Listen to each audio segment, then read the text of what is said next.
The second scripture this morning is taken from the Gospel according to St. Matthew, the 7th chapter. I am beginning to read at the 24th verse. Listen for God's holy word. Everybody who hears these words of mine and puts them into practice is like a wise builder who built a house on bedrock. The rain fell, the floods came, and the wind blew and beat against that house. It didn't fall because it was firmly set on bedrock. But everyone who hears these words of mine and doesn't put them into practice will be like a fool who built a house on sand.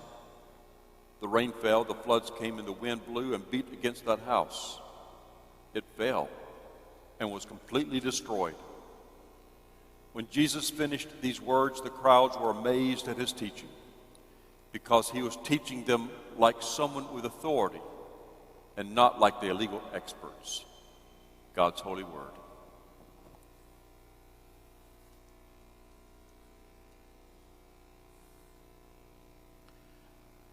Many of you this morning may recognize the name of Paul Harvey, a broadcaster from Chicago some years ago. The name of his program was The Rest of the Story. In one of his broadcasts, he shared the story of a man who admired democracy and public education. And he had a vision of bringing democracy and public education together in a grand experiment, where students of the highest caliber of intelligence and moral code and ideals would be brought together with a world-class faculty and create a college that would not have a code of conduct. It would not have rules, it would not have regulations, because the students would practice self-governance based upon their shared value system of great ideals and high morals. And after some time of raising money and gathering a world-class faculty and carefully interviewing students to select the very best from the best, a college was founded. The first couple of weeks went okay. But after a month and 2 months and 3 months into the semester, students began to skip class. And then they began to drink too much. And then they began to waste their hours in frivolous activities rather than applying themselves to their studies. And then near the end of the very first semester of this brand new university, 14 students put on masks to disguise who they were. And they began to engage in reckless activity that resulted in a bloody brawl. And innocent people were injured. The trustees quickly called a meeting of all the students, the faculty, and the administrators of the college. And this man that had this grand vision of bringing democracy and public education together, where people would practice self-governance and self-discipline and hard work, and demonstrate to America and to the world that a democracy can work, was a broken man. He was now 82 years old, and he asked if he could address the gathered students and faculty and administrators of this new college. Because he was frail, he was helped to the lectern, where he would stand and address the students and the faculty and administrators. And as he began to speak, he reminded them of the shared vision that they ascribed their names to. The vision of bringing democracy and public education together in a grand experiment where people who agreed to these high ideals and conducts would govern themselves without a code of conduct and would exercise discipline and hard work in their studies and excel.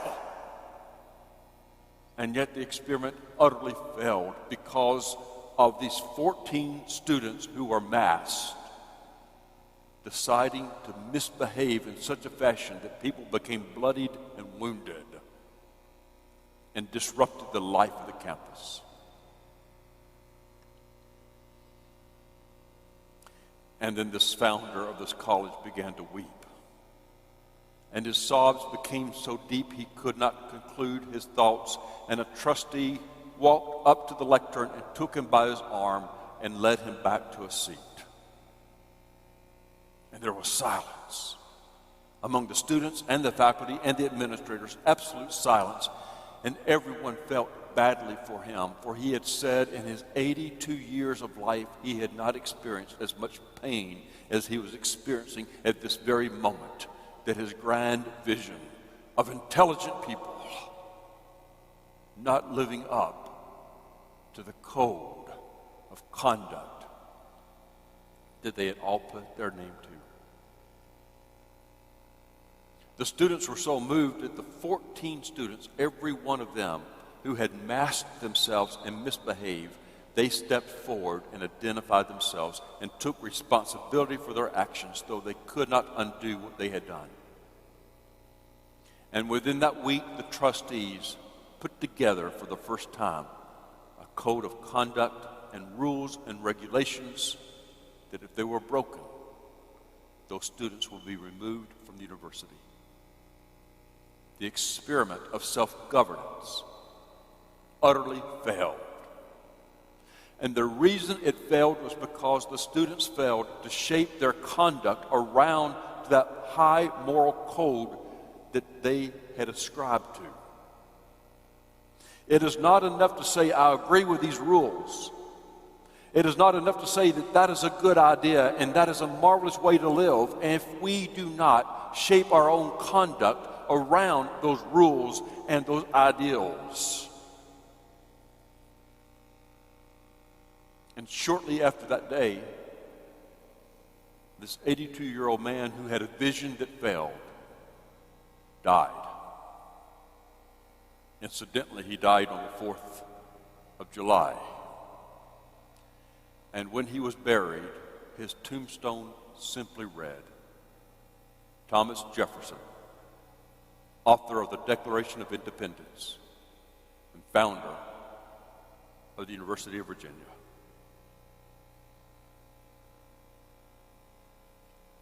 I am certain that Jesus Christ nodded his head sadly at that story. For Jesus Christ understood what it was like to have someone say, excellent message, good way to live, thank you for the inspiring words, and then not shape their lives around that message. Friends, biblical scholars often refer to the Sermon on the Mount in Matthew's Gospel as the gospel within the gospel. It's 3 chapters. The 5th, the 6th, and the 7th chapter of Matthew is the Sermon on the Mountain. And if you want to hear the gospel of Jesus Christ in condensed form, I urge you to read in one sitting Matthew 5, 6, and 7. In these 3 chapters, Jesus Christ gives the best of Christ's teachings. For those of you who traveled to Israel with this congregation 2 years ago, you saw the mountainside where this sermon was delivered. We stood at the base of that mountain. It is called the Mount of Beatitudes. And after Jesus Christ had given this sermon, he comes to the end and decides to add one more teaching. You heard those words this morning.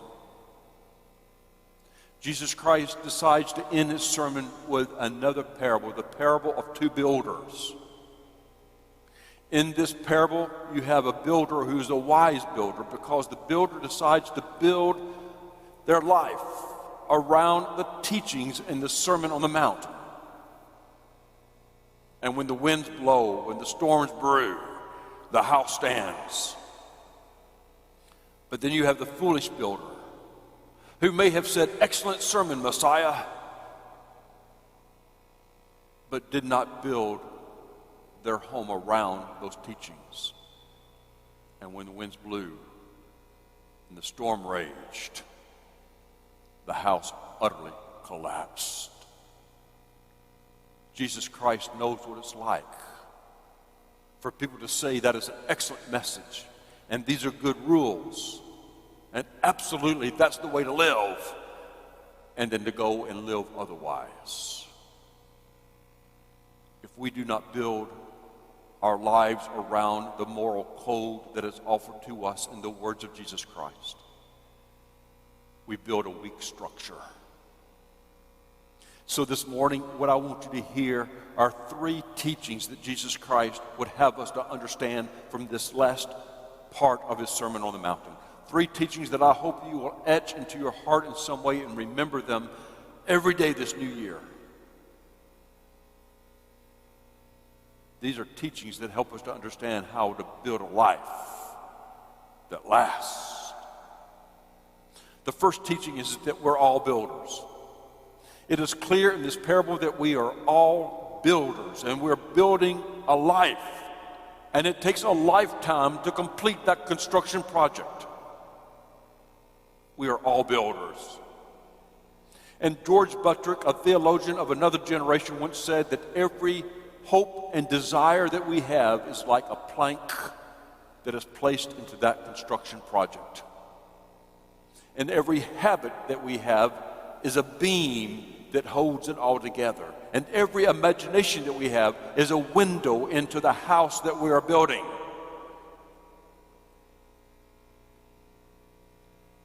And George Buttrick says that we are not to think that a careless word here and careless behavior there is random and scattered. For every word we utter, every thought of our imaginations, and every act that we do is all fashioned together into the structure that we're building. Nothing is left out. When we are careless in our speech or our behavior toward one another, or our imaginations go places they should not go, it all contributes to the life that we are building. Jesus Christ is absolutely right. It is not enough for you to say after the service, "That was a wonderful message, Pastor, and I agree with every word that you said," and then go and live otherwise. George Buttrick had a son, David Buttrick, and David Buttrick became an outstanding preacher in his own right, and he married a very wise woman. And his wife said to him once, "David, you need to pay more attention to the New Testament." This is a wife speaking to her husband, who was an excellent biblical scholar. "You need to pay more attention to the New Testament." And what she went on to say is that you refer often to Jesus saying, "Let them who hear my words." But what you're not grasping, David, is that when Jesus says, "Let him or her who hear my words," what Jesus is really saying is, "Let them heed my words. Let them do what I say for them to do. For if they don't, they really have not heard my words." Jesus says, "Let those who hear my word also heed my word. Do what it is that I say." Jesus wants us to understand first, every one of us are builders. And what we are building is our life. What kind of life are you building? The second thing that Christ wants us to hear is that we all must live in the house that we're building. We all must live in the life that we're building. We must all occupy this construction project in which we are engaged. There's a marvelous story of a wealthy landowner who had a trusted employee, a secretary, under his charge. And after many years, this employer, this wealthy landowner, said to his secretary, "I'm going to take a trip. I'm going to be gone for 10 months, but I have a project that I want you to oversee for me." He stepped out with his secretary, and they looked over the vast land that he owned, and he picked a parcel of land in the distance that overlooked a lake. And he said to his secretary, "I want you, in my absence, to hire the finest contractor that you can find, and the finest carpenters and construction workers that you can find. And I want you to spend whatever it takes of my money to buy the very best materials and build the finest house that money can buy." And I look forward to seeing it when I return in 10 months. This secretary knew that his employer was growing older and would soon retire, and thought, this is my chance now to feather my nest, to take care of me when I no longer have a job.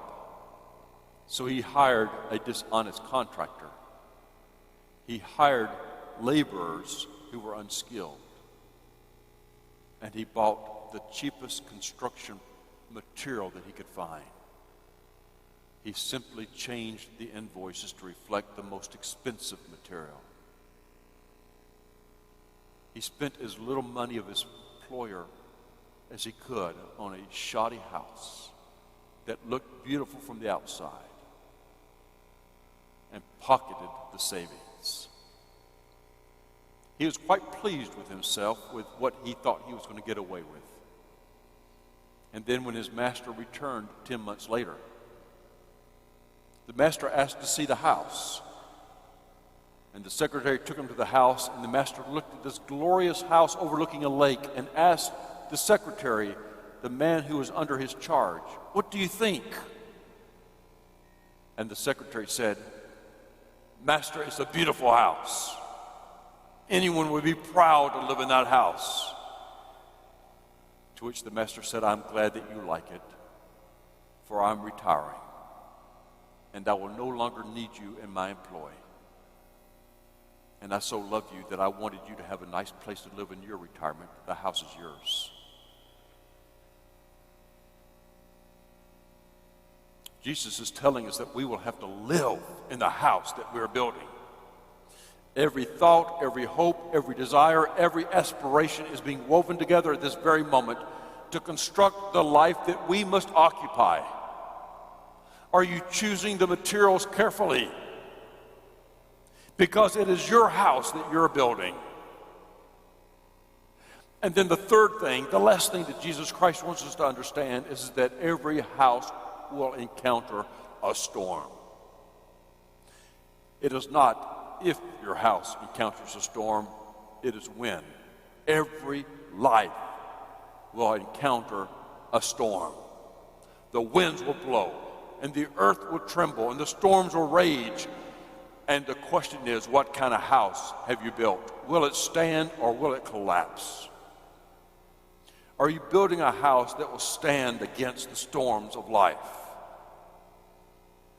Some 20 plus years ago, when I was a pastor in the Dallas, Texas area, there was a man in my congregation who was incredibly successful in business. And during my ministry in that church, he retired at the top of the organization that you would recognize if I were to identify it, and given a generous golden parachute. I saw one of his multiple lovely homes. I saw the car he would drive on Sunday morning. I heard about the trips he would take around the world frequently with his wife. And fortunately, he was generous to the church. He worked hard, and he had gathered incredible wealth. And then his wife became ill. And days stretched into weeks and weeks into months. And he unraveled. He said, "Pastor, she is the one who gives me strength every day. She's the one who encourages me every moment of those days. I simply don't know what I will do without her." And after several months of hospitalization, she died. I visited him naturally. I was his pastor, I was his friend, and he was beside himself. "Pastor, I don't know what I'm going to do. I simply do not know what I'm going to do." I asked him about his faith.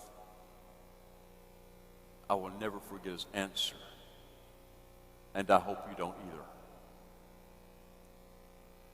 He said, "Pastor, I have worked hard to make a living, and I have lived well. But I never worked hard at a meaningful life, one that had any depth. Pastor, you asked me about my faith. It is nothing more than me writing a check to the church and showing up occasionally. I don't know who Jesus Christ is. And there's nothing there now to strengthen me or to show me where to put my next step tomorrow. Pastor, is it too late? Is it too late to go deep into a relationship with Jesus Christ?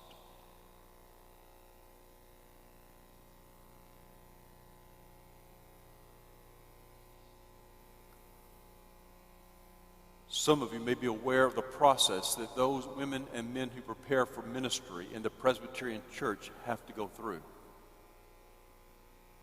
After they have completed their theological education, they come before a body, a presbytery body. We are part of the Presbytery of Tropical Florida. They have to stand in a place like this before the gathered presbytery of pastors and of elders. And they submit themselves to an examination. The examination goes something like this. After they have finished all of their theological credentialing, they've received the degree from Princeton or Columbia or Fuller Seminary, they are asked questions by the pastors and the elders on the floor, questions about their understanding of the Bible, questions about their understanding of Reformed theology, questions about polity. Do you know how to lead a church and to govern it wisely?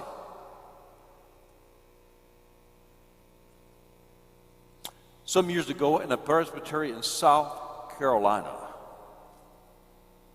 a young man had completed his theological education. He was now standing in the pulpit of the church, and he was receiving his examination from the floor. And after all the people who wished to ask a question had asked their questions, one man, 80-something years old, sitting in the back pew, not a pastor but an elder, the whole presbytery always knew that he would ask the last question.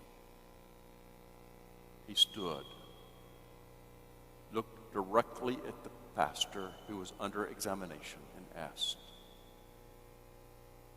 "Tell me, Brian,